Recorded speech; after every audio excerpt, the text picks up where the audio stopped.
La pregunta de hoy es: ¿cuál es un secreto que te llevarás a la tumba, pero que contarías de forma anónima en Reddit? Historia 1. Una de las veces que le dije a mis papás que iba a pasar el fin de semana en una pijamada en casa de una amiga, en realidad hice que esa amiga me llevara al aeropuerto, donde había reservado un vuelo barato al Reino Unido para ver un musical para el cual también ya había comprado boleto. Mientras esperaba el show almorcé y además compré una edición ilustrada de El Silmarillion. Cuando terminó la obra, valió cada centavo, regresé al aeropuerto y me quedé ahí esperando mi vuelo de regreso. Era un vuelo muy temprano por la mañana, pero en ese entonces era joven y pensé que podía aguantar sin dormir. Tomé el avión de vuelta, mi amiga me recogió en el aeropuerto, pasé el resto del día en su casa durmiendo, y en la noche mis papás llegaron y me llevaron a casa sin sospechar nada. Historia 2. El abuso de mi padrastro fue más allá de lo físico. Ahora tengo 50 y tantos. Simplemente lo sobrellevé. Fui a terapia por insistencia de mi esposa, pero no le conté todo. Esto fue antes de internet y, honestamente, no pensaba que lo que me estaba pasando pudiera ocurrirle a los chicos. No tenía a quien contárselo y me habría dado demasiada vergüenza. Así que simplemente lo guardé y ya. Me fui de casa a los 18. Él murió hace varios años y ahora estoy felizmente casado, con 3 hijos y enfocado en ser un gran papá. Pero la terapia sí ayuda si encuentras al terapeuta adecuado. Historia 3. No puedo enfatizar lo suficiente lo crucial que es encontrar al terapeuta adecuado en el proceso. Mucha gente lo intenta y no conecta con su primer terapeuta. Luego simplemente abandonan la terapia por completo, creyendo que no sirve. La terapia no es como ir al médico. Puedes no tener ninguna conexión con tu doctor y, si te da el tratamiento correcto, de todos modos estarás bien. Pero si no conectas con tu terapeuta y no te sientes cómodo hablándole abierta y honestamente, no vas a sacar nada de la terapia. Y puede que tengas que probar con varios hasta encontrar el adecuado. Historia 4. Me siento solo. Nunca he tenido amigos y tengo 39 años. Nadie me manda mensajes, ni me llama, ni me invita a ningún lado. Solo me quedo en casa, fuera de un trabajo muy demandante, cuidando a mi esposa discapacitada y a mis 3 hijos, de los cuales uno también tiene una discapacidad. Estoy tan agotado y triste por todo esto, y lo único que me mantiene cuerdo y feliz es el amor de mi esposa y la felicidad de mis hijos. Me gusta pensar que me mantengo fiel a mis valores y que priorizo la salud y el bienestar de mi familia por encima de todo. Si ellos son felices, yo también lo soy. Nací 8 semanas prematuro y empecé la vida con un retraso en el crecimiento. Siempre fui muy pequeño en comparación con los demás de mi edad, hasta que cumplí más o menos 16 años. Me dieron esteroides de crecimiento que eventualmente empezaron a funcionar cuando tenía entre 19 y 21. Me acosaron horriblemente en la escuela, tanto que intenté quitarme la vida cuando tenía 15. Estoy muy agradecido de que con mi esposa e hijos todo resultara mejor. Pero, tristemente, la falta de interacciones sociales felices a lo largo de toda mi vida me ha dejado con una gran deficiencia en inteligencia emocional. No sé cómo comportarme con la gente y entonces piensan que soy raro, y se alejan de mí o dejan de querer ser mis amigos o pasar tiempo conmigo. No puedo distinguir cuando alguien habla en broma o en serio, lo que hace que la mayoría de interacciones sean incómodas. También me expreso muy mal y no sigo las tendencias sociales normales, así que me quedo fuera de la mayoría de ideas o comportamientos modernos. Puedo decir algo con buenas intenciones, pero la gente malinterpreta lo que quiero decir y se ofende o se siente incómoda. Lo odio.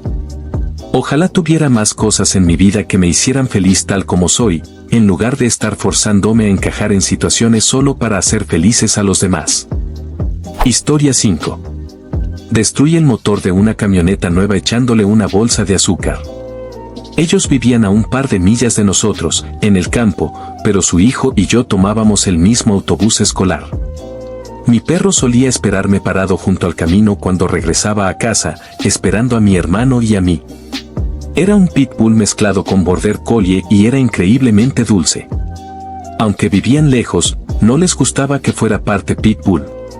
Un día, mientras mi familia fue a la tienda, él estaba dentro de nuestro patio cercado y cuando regresamos ya no estaba. 3 días después volvió cojeando y se notaba claramente que lo habían atropellado con un cuatrimoto, porque las marcas de las llantas estaban en su costado. Su pata estaba rota y torcida, y sufría muchísimo dolor. No teníamos dinero para pagarle la cirugía, así que tuvimos que dormirlo. Los policías locales dijeron que no había nada que pudiéramos hacer y que esa familia, los únicos en la zona que tenían un cuatrimoto, afirmaba que tenían miedo de nuestro perro peligroso. El hijo además se burló de nosotros en el autobús, fingiendo que atropellaba algo y haciendo un sonido de perro llorando. Lo enterramos en nuestro patio y mi mamá me dejó plantar un lilo sobre su tumba. Unos meses después esos imbéciles compraron una camioneta nueva y decidí hacer justicia por Rex. Como no tenían cámaras, una noche crucé los campos hasta su pequeña granja de hobby con una bolsa de 5 libras de azúcar y la vacié en el tanque de gasolina de la camioneta nueva y también en el del cuatrimoto. 2 días después recibimos la visita de la policía preguntando si sabíamos algo sobre un daño a propiedad que había ocurrido la otra noche. Mi mamá les dijo que no, que habíamos estado en casa. Estoy casi seguro de que sabía lo que hice porque la siguiente vez que fuimos a la tienda me pidió que comprara otra bolsa de azúcar para reemplazar la que usé y me sonrió con picardía. Nunca se lo conté a nadie más, excepto a mi pareja, lo que hice en aquel entonces. Historia 6. Que lucho con la ira. Soy una mujer común, aunque discapacitada, de mediana edad, amo a la gente y amo la vida. Pero fui al médico por primera vez a los 17 años con síntomas dolorosos y me desestimaron diciendo que era ansiedad. Durante los siguientes 30 años seguí yendo con diferentes síntomas, dolor, niebla mental, a veces una fatiga tan fuerte que no podía ni formar una palabra o enfocar la vista. Anotaba mis síntomas. Les rogaba que me ayudaran. Probé dieta, ejercicio, bajar de peso, suplementos, lo que fuera. Les supliqué una y otra vez. Me dijeron que estaba enferma mentalmente y me medicaron. Tenía una familia de mierda que me decía que era floja, estúpida y más. Como los doctores me decían que no tenía nada, les creí y dejé que ellos y otros me usaran y abusaran de mí, porque pensaba que era afortunada de que siquiera me soportaran. Consideré acabar con todo muchas veces. A los 47 me diagnosticaron una condición genética que era la responsable de todos los síntomas, pero en algunos aspectos ya era demasiado tarde.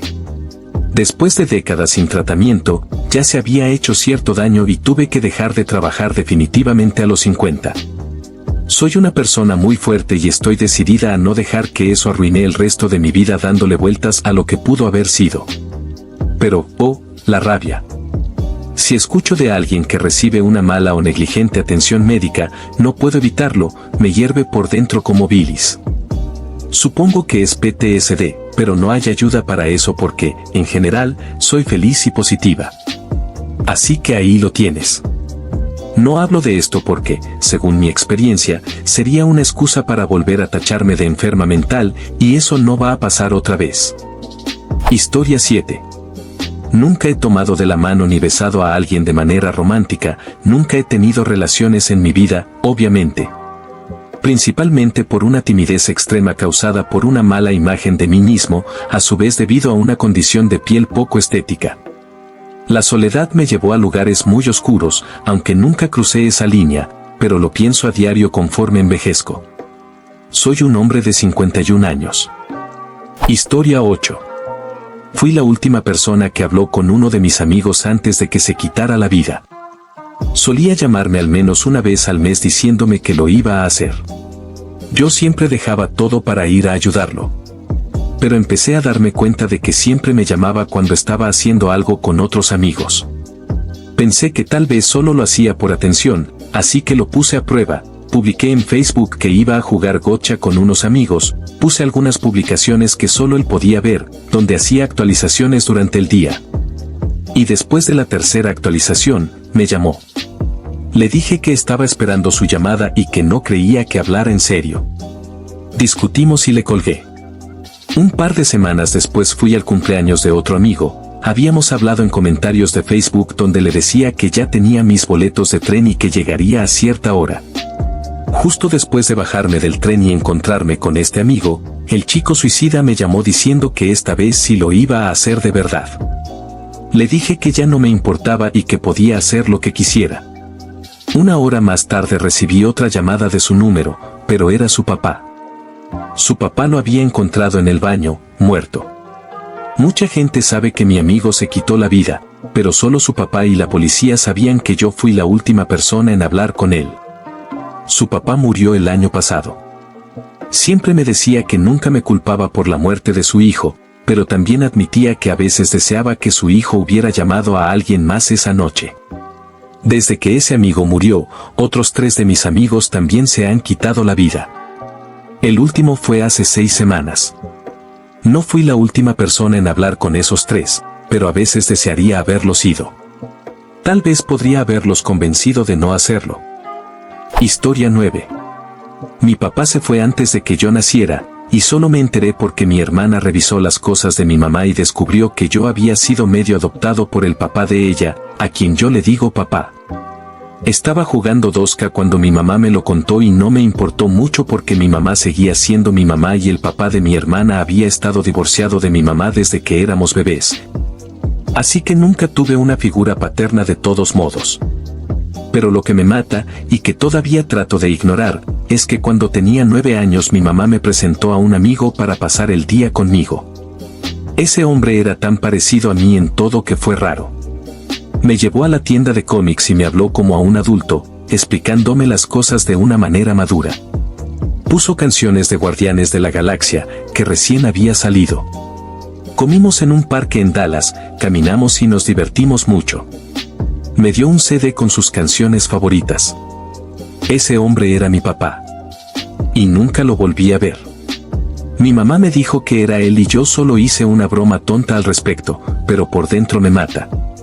No se lo cuento a nadie, con mis amigos y mi novia hasta hago bromas sobre eso, pero por dentro me duele, me hace arrepentirme de no haber sido lo suficientemente gracioso o cool como para que él quisiera seguir viéndome. Al parecer, porque no lo recuerdo, le dije a mi mamá, se siente como si acabara de conocer a mi hermano, y suena exactamente como algo cursi que un niño de 9 años diría. Pero sí, jodete, sean. Lo peor es que ahora amo los cómics y Guardianes de la Galaxia, y cada vez que escucho canciones como The Chain me acuerdo de eso. Pero para los demás finjo que no me importa. Yo solo estoy esperando el día en que pueda ser papá y criar hijos increíbles. Historia 10. Nunca le he contado esto a nadie, así que perdón si es largo.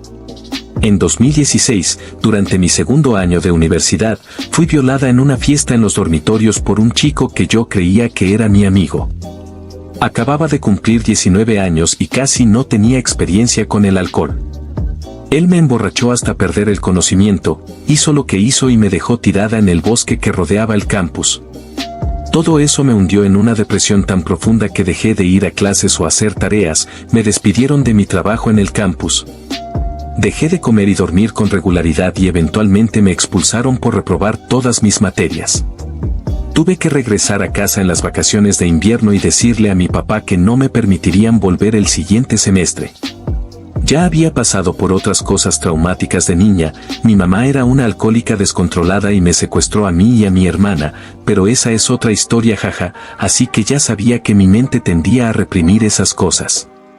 Sabía que algo muy malo tenía que haber pasado para que yo me derrumbara tan rápido, pero no recordaba detalles, solo que me incomodaba estar sola con hombres o que alguien me tocara de manera inesperada.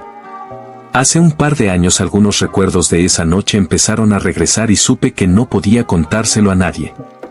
Mi papá lo habría hecho un gran asunto, como debía ser, porque lo que me pasó fue terrible. Mi mejor amiga estaría destrozada porque vivíamos juntas en segundo año y ella se suponía que iría conmigo a esa fiesta esa noche. Mi familia, especialmente mi madrastra y mi hermanita, habrían querido casarlo y realmente matarlo por lo que me hizo. No podía hacerles eso.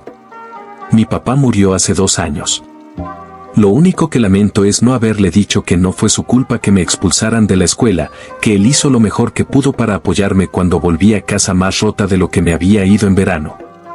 Se esforzó muchísimo en ayudarme a salir de la depresión, incluso cuando fue con mano dura, y siempre le estaré agradecida porque realmente me salvó la vida. Historia 11. Cuando tenía 15 años 2005, hice una fiesta de cumpleaños en mi casa con mi pequeño círculo de amigos. Uno de mis mejores amigos era un chico, lo llamaremos M, y él estuvo en la fiesta. Había una chica en la escuela, la llamaremos T, que estaba obsesionada con él porque eran amigos de la infancia. Su mamá le había metido en la cabeza la idea de que algún día se casarían y que estaban destinados a estar juntos. Ella era rara y muy propensa al drama, así que mis amigos la evitaban y no la invité a mi cumpleaños. De alguna manera, el día de mi fiesta, T se enteró de que M estaba ahí, y su mamá me llamó a mi línea fija. Tenía mi propia línea porque en ese entonces así nos comunicábamos y yo pasaba horas hablando con mis amigos. La mamá de T preguntó por qué T no estaba invitada, y yo me quedé en blanco y solo le dije que solo podía tener cierta cantidad de invitados. Colgamos, y de repente empezaron a llamar los papás de mis amigos diciendo que iban de inmediato a recogerlos. La mamá de M llamó a mi mamá, porque se llevaban bien, y le dijo que la mamá de T le había contado que yo y mi mejor amiga, C, éramos novias. Todos los papás llegaron, recogieron a sus hijos y se los llevaron sin decirnos nada. Por suerte, se vivía más lejos, y antes de que llegara su mamá, ella y yo rompimos en llanto frente a mis padres contándoles lo que la mamá de T había dicho. Mis papás ya sabían que T y su mamá eran problemáticas. Les explicamos que no éramos novias y que todo era una táctica manipuladora para arruinar mi fiesta porque no invité a T. Nos creyeron, y hablaron con la mamá de C cuando llegó. Ese fin de semana mis padres hablaron con los demás padres de mis amigos y se aclaró la situación, porque todos sabían que T y su mamá eran dadas al drama. La vida siguió como si nada hubiera pasado, al menos en apariencia. Pero la verdad es que C y yo llevábamos 2 años saliendo en secreto, y yo la amaba con todo mi corazón. Cuando vimos que tan rápido los papás de nuestros amigos los alejaron de nosotras, nos dio pánico, y terminé con ella para no perderla a ella y a nuestros amigos.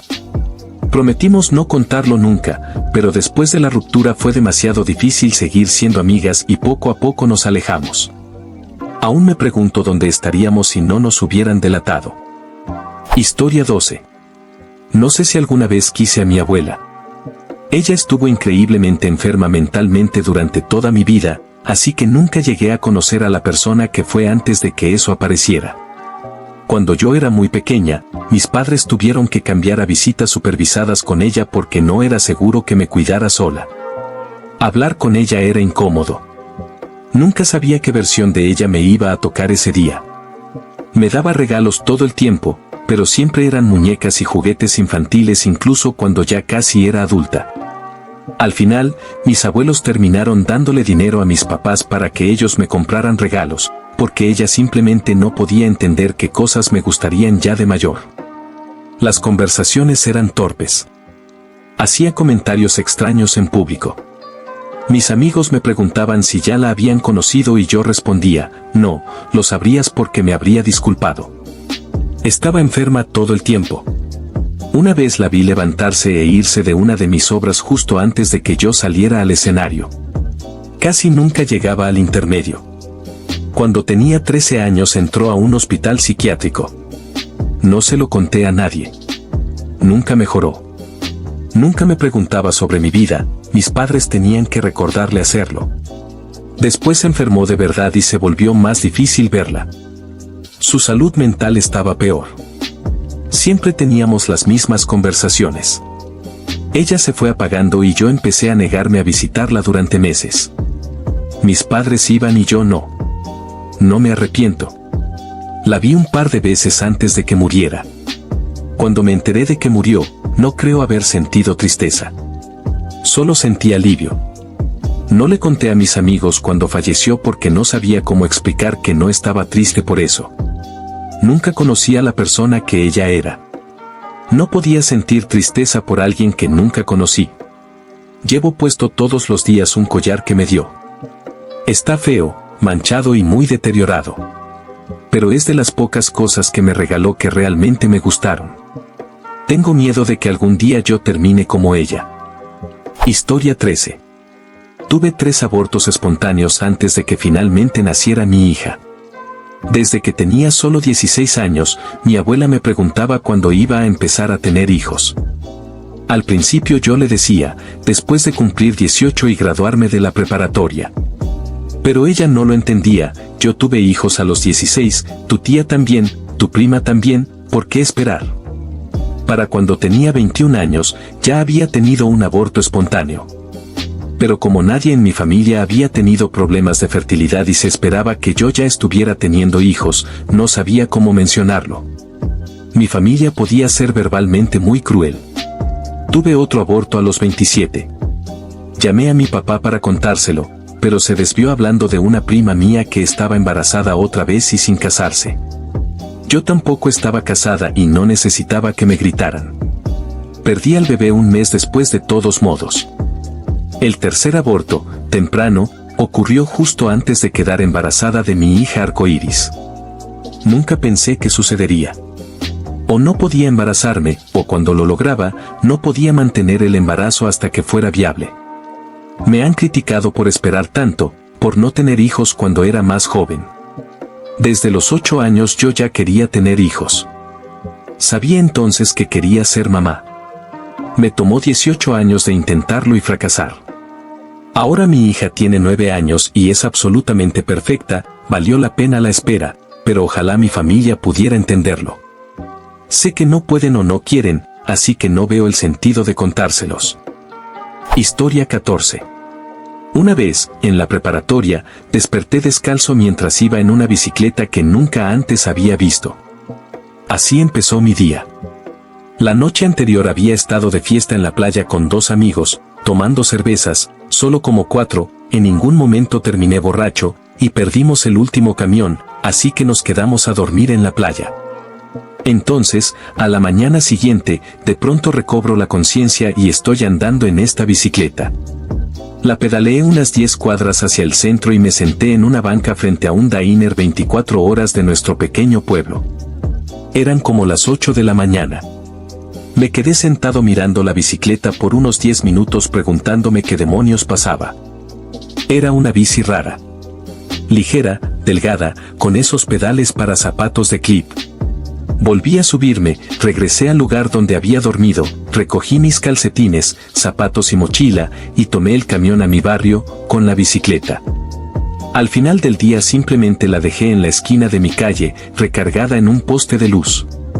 Por supuesto, a la mañana siguiente ya no estaba. Esa misma semana fui a casa de un amigo, una mansión enorme a unas cuadras de la playa.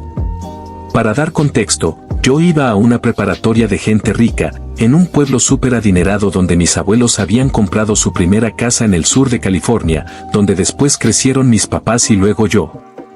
Pero mi familia nunca fue rica, solo llevaban mucho tiempo ahí. Mi papá luego compró una casa en un vecindario malo a 8 millas de ahí y éramos de clase media baja.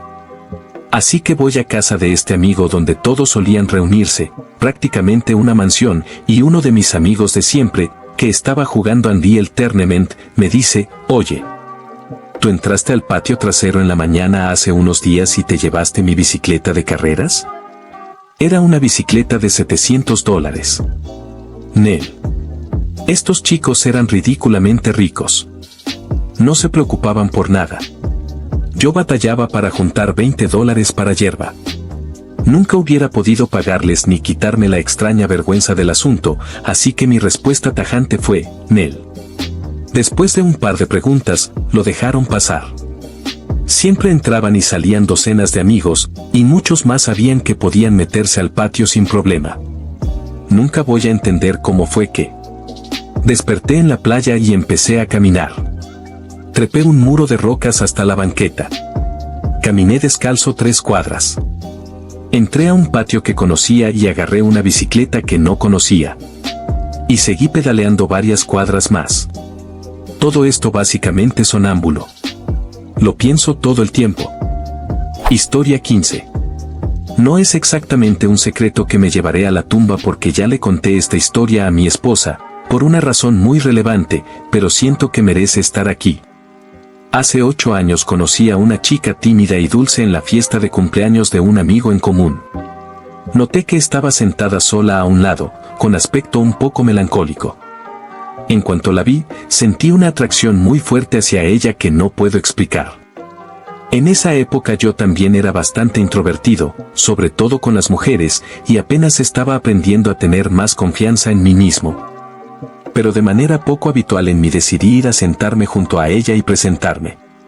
Después de unos minutos de conversación incómoda, noté que tenía un pequeño tatuaje en el tobillo de un kodama, espíritu del bosque, de una de mis películas favoritas, La princesa Mononoke.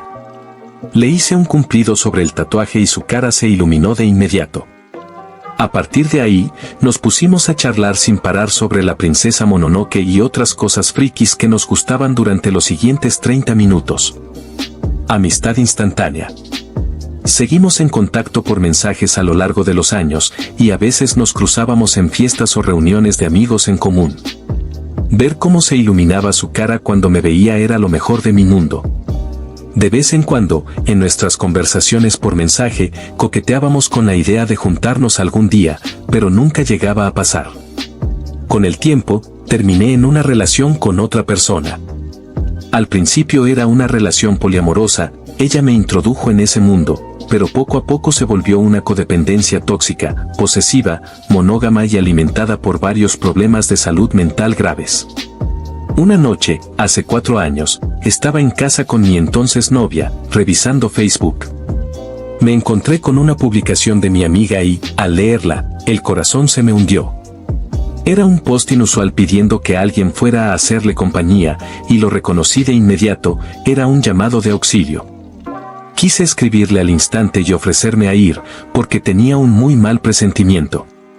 Pero luego miré a mi ex y lo único en lo que pensé fue en el berrinche de celos que me armaría si le decía que quería ir a ver a una amiga a esas horas de la noche. Después de un minuto, decidí que no valía la pena el conflicto. Me convencí de que seguramente alguien más estaría disponible para ella. A la mañana siguiente desperté con la noticia, mi amiga se había quitado la vida esa noche. Nadie estuvo con ella en su momento de necesidad. Sé que no fue culpa de nadie. Ni mía, ni de mi ex. Pero aún así me culpé por no haberle escrito esa noche, y seguí guardando resentimiento hacia mi ex por influir indirectamente en mi reacción. Probablemente eso fue una de las razones principales por las que terminé con ella. Como mencioné al inicio, mi esposa es la única persona a la que le he contado esta historia. Y por eso ella entiende y confía en que, si alguna vez salgo tarde en la noche para estar con un amigo, será por una buena razón. Nunca tuve la oportunidad de contarle a mi amiga que ella fue la inspiración para el tatuaje que me hice unos meses después de conocerla, un medio sleeve bastante épico de la misma princesa Mononoke. Descansa en paz, dulce chica del tatuaje de Kodama. Historia 16. Me siento triplemente traicionada por mi familia y nunca podré decirle esto a nadie. Hace poco más de un año, me desperté en medio de la noche y mi padrastro estaba en mi cuarto. Prefiero no decir exactamente qué pasó y, aunque no fue algo completo, fue igual de grave, sobre todo porque venía de alguien que se suponía debía ser mi figura paterna. Se asustó cuando me desperté y salió de la habitación. Yo ya no pude dormir. Me puse los audífonos y estuve en TikTok hasta el amanecer. Pasó como a las 2 de la mañana, pero hasta las 6 de la mañana entró 4 veces más a mi cuarto para ver si seguía despierta. Pasé todas esas horas preguntándome si de verdad había sucedido lo que pensé, y el resto del día me sentí mal, sin ganas de nada, no comí, no salí de mi cuarto, no hablé con nadie más que con una sola amiga muy cercana. Por WhatsApp. Eran vacaciones escolares y yo tenía 17 años. Mi mamá se dio cuenta de que algo estaba mal y creo que se despertó y alcanzó a ver la última vez que él salió de mi cuarto esa mañana. Entonces fue a confrontarlo por WhatsApp, lo sé porque días después revisé su celular y descubrí cómo se estaba desarrollando la historia de su lado. Ella me mandó un mensaje diciéndome que me amaba mucho, que siempre estaría a mi lado sin importar lo que dijera, que siempre me creería. Eso me dio valor para hablar, porque si fuera por mí, creo que nunca lo habría dicho, aunque tenía miedo de que volviera a suceder. Le conté lo que vi y lo que sentí que mi padrastro me hizo en la madrugada, estando él en mi cuarto. Las cosas en casa se pusieron tensas. Yo alternaba entre quedarme encerrada en mi cuarto y salir solo para ir al baño, cuando mi padrastro no estaba. En esos momentos también aprovechaba para ver el celular de mi mamá y enterarme de cómo intentaba resolver las cosas, ya que me dijo que no se lo contara a nadie más, que ella se encargaría sola. Ahí descubrí que le contó todo a su suegra, la madre de mi padrastro. Ellas tienen una relación de madre e hija, y yo realmente la consideraba mi abuela. Un detalle importante: toda mi familia está muy metida en la iglesia. Esta abuelastra mía es una diaconisa muy respetada y reconocida en su grupo, incluso por no cristianos. Mi mamá es líder del Ministerio de Mujeres y maestra del Ministerio Infantil, y mi padrastro está a punto de ser consagrado diácono. La madre de mi padrastro le llenó la cabeza a mi mamá, diciéndole que si lo denunciaba, mi padrastro sería arrestado y mi hermano menor, el único hijo biológico de él con mi mamá, se moriría. Porque no soportaría estar lejos de su papá.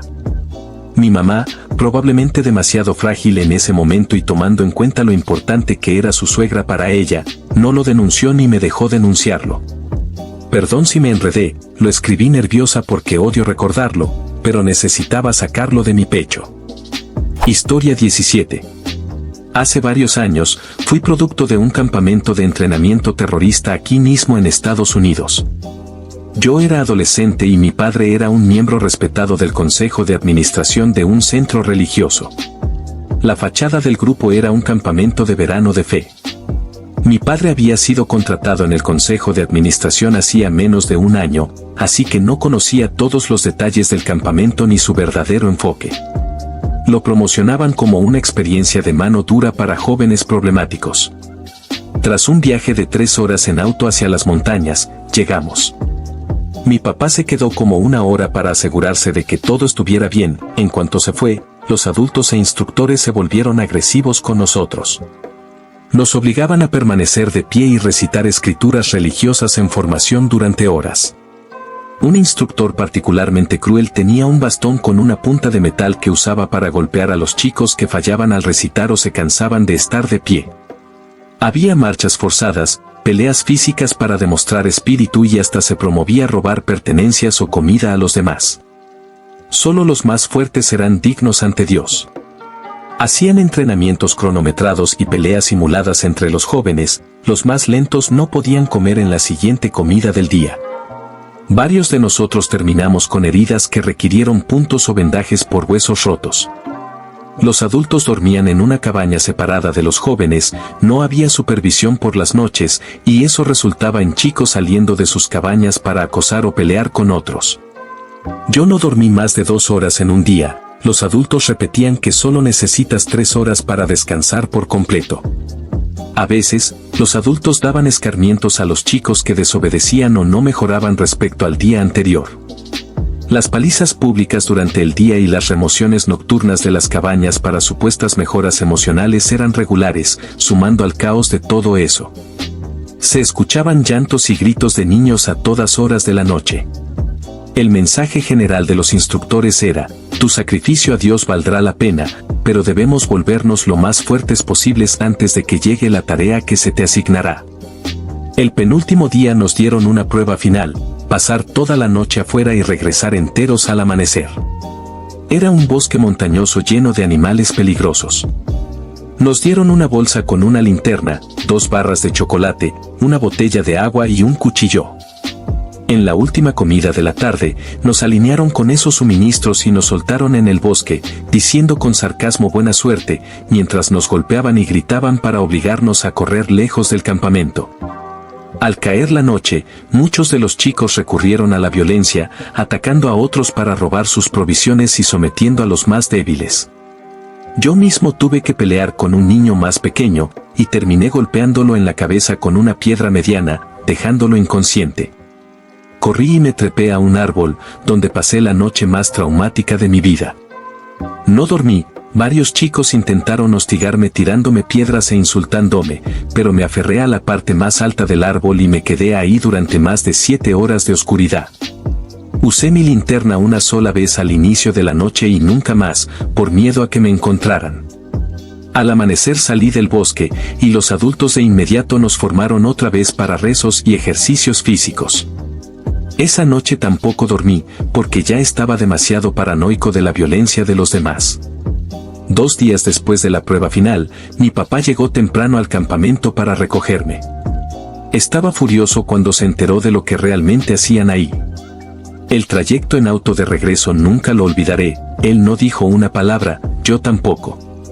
Estaba increíblemente avergonzado de su propio fracaso y yo estaba furioso de que pudiera haber permitido que algo así le pasara a su hijo de 14 años. Nuestra relación nunca volvió a ser la misma desde entonces. Nunca se lo conté a nadie porque ese mismo año diagnosticaron a mi mamá con esclerosis múltiple. Estaba con medicamentos muy duros que le cambiaban la vida y no quería estresarla más con las cosas horribles que me habían pasado mientras estaba con mi papá. Por cierto, ellos estaban divorciados. Historia 18. Mi papá fue física y psicológicamente abusivo. Creo en los castigos físicos como las nalgadas, pero lo de él era otro nivel. Crecí en los 80 y 90, así que cierto grado de eso era normal, pero lo que no era normal era el disfrute que parecía obtener de hacerlo. Era un castigo de cualquier excusa y por cualquier motivo. En una casa llena de manipulación psicológica y de afecto retenido, a menos que fueras perfecto. Eso me arruinó bastante.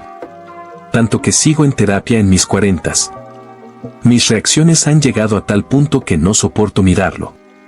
Lo odio y odio el hecho de que me parezco a él, porque aún lo veo en el espejo, y a veces soy demasiado consciente de mi propio lenguaje corporal y mi postura, lo cual me hace sentir como él se veía. Lo corté de mi vida hace unos años y no le contestaría sus llamadas aunque estuviera muriéndose al fondo de un barranco. Pero antes de hacerlo, ya había llegado a un punto donde todos en su vida lo habían dejado. En su narcisismo, culpa a todos los demás por traicionarlo y abandonarlo, se ponía tan emocional que lloraba, sollozando como un bebé. Yo me reía de él cada vez. Literalmente miraba a este hombre que me enseñó a ser casi tan malo como él y me desternillaba de la risa en su cara. Disfruto a fondo de su miseria. Odio admitir que puedo sentir eso por alguien, pero lo siento. Además de eso, descubrí en los últimos años que me diagnosticaron con TEP, no solo por Irak, sino literalmente por tenerlo como padre, lo cual explicó bastante. Y también recibí la confirmación de un diagnóstico de autismo que explica prácticamente todas mis interacciones sociales. En retrospectiva, eso pesa aún más en mis recuerdos de infancia, y honestamente, lo odio todavía más por eso, porque en lugar de ser un padre, al mirar atrás veo claramente cómo me culpaba por ser raro, diferente, extraño y reservado. El mundo probablemente estará mejor cuando él muera. Y espero que hasta hoy no haya hecho más amigos para que nadie más quede atrapado en su vida llena de mierda. Espero que estés solo y miserable, maldito bastardo. Historia 19. El último recuerdo que tengo de mi abuela es de ella en pañales, saliendo del baño y preguntando quién soy. Pasé años con ella de niño y crecí a solo 1 milla de distancia. A medida que el Alzheimer se apoderaba de ella, alternaba su cuidado junto con mi mamá y mi tío, y eso me drenaba la vida. Después de ese incidente sufrió un derrame cerebral y murió en 1 semana. Los años de cuidarla mientras trataba de equilibrar la escuela, el trabajo y mis responsabilidades personales con la familia me pesaron muchísimo. Luego llegó el COVID y ya no tuve excusas para no beber. Mientras la cuidaba, ella solía gritar y llorar para que la llevaran a casa, decía que tenía miedo, que no sabía qué estaba pasando ni quién era yo. Todo eso, sumado a vivir prácticamente solo, me llevó a esconder una adicción al alcohol casi incapacitante. Empecé terapia y le mentí a mi terapeuta para que pensara que estaba bien, y él me sugirió dejar la terapia después de unos meses porque creía que ya estaba recuperado. Así que lo hice, convenciéndome de que si él decía que estaba bien, entonces lo estaba. Ahora estoy casado y mi esposa sabe parte de esto, pero no conoce toda la historia. Así que en este punto soy un alcohólico funcional, guardo cierto resentimiento hacia mi familia por haberme puesto en esa situación, y tengo a una esposa increíble que no sabe con la mierda que estoy lidiando en mi cabeza. Me siento horrible por ocultarlo, pero no veo otra alternativa porque ya he fingido y mentido tanto al respecto intentando no mostrar lo traumático que realmente fue. Sé que necesito enfrentarlo y cambiar, pero es tan fácil volver a caer en el abrazo del alcohol y fingir que todo está bien. Ningún nieto debería pasar por ver a su abuelo, en este caso, Alguien que me ayudó a criarme y a quien amé y admiré de verdad, deteriorarse hasta el punto de no reconocerlo y vivir en la miseria. Eso te destroza la mente. Te quiero, abuela.